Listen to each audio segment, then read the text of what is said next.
ఏమంటున్నామంటే వాళ్ళు గతంలో మాయ మాటలు చెప్పి అధికారంలోకి వచ్చింది. తెలంగాణ ఉద్యమము ఏర్పాటు విషయంలో మాయ మాటలు చెప్పేసి తెలంగాణ ఉద్యమ మూమెంట్ టైంలో అధికారంలోకి వచ్చిన వాళ్లకు దళిత ముఖ్యమంత్రి అన్నారు, 3 ఎకరాలు అన్నారు, 1,00,000 రూపాయల రుణమాఫీ ఏకకాలంలో అని చెప్పేసి 1,00,000 రూపాయల రుణమాఫీ కనీసం వాళ్ళ లైఫ్ టైంలో కూడా కంప్లీట్ చేయలేని పరిస్థితిలో ఉన్న వాళ్ళు ఈరోజు 2 లక్షల రుణమాఫీ దాదాపు 80% మెంబర్స్కు ఈరోజు 22,000 కోట్ల రూపాయలు మాఫీ చేస్తే ఈరోజు వాళ్ళు అక్కస్తో ఉన్నారని చెప్పచ్చు.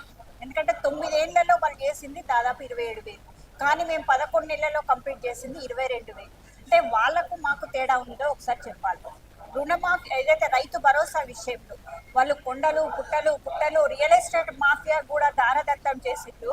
కానీ మేము నిజంగా రైతు భరోసా అంటే వ్యవసాయం చేసుకునే రైతుకు ఒక ఆసరా ఉండాలనే ఉద్దేశంతో వ్యవసాయ ఆమోదయోగ్యమైన పొలాలకు మాత్రమే ఈరోజు మేము రైతు బంధు ఇవ్వడానికి మేము ప్రణాళిక రూపొందించుకున్నాము. దానిలో భాగంగా మొదటి రోజు 527 గ్రామాలకు ఏదైతే 18,000 చిల్లర కోట్ల ఏవైతే 9,000 అంటే దాదాపు 10,000 కోట్ల రూపాయలు ఈరోజు మేము అకౌంట్లో వేసాం.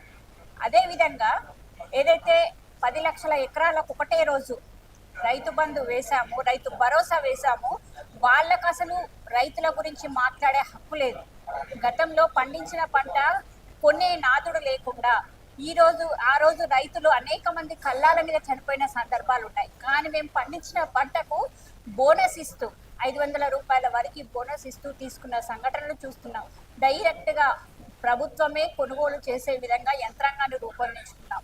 ఈరోజు సాగునీటి విషయంలో కానీ ఏ విషయంలో కానీ రైతులకు ఆమోదయోగ్యంగా ఉండే విధంగా ఈరోజు పరిపాలన అందిస్తుంటే వాళ్ళ వలస వచ్చిన వాళ్ళను, పక్క జిల్లాల నుండి వచ్చిన వాళ్ళను, కేవలం బీఆర్ఎస్ నేతలను, వ్యవసాయం చేయని నేతలను తీసుకొచ్చేసి నల్గొండలో సభ పెట్టడం చూస్తుంటే నిజంగా హాస్యాస్పదంగా కనిపిస్తుందని చెప్పచ్చు.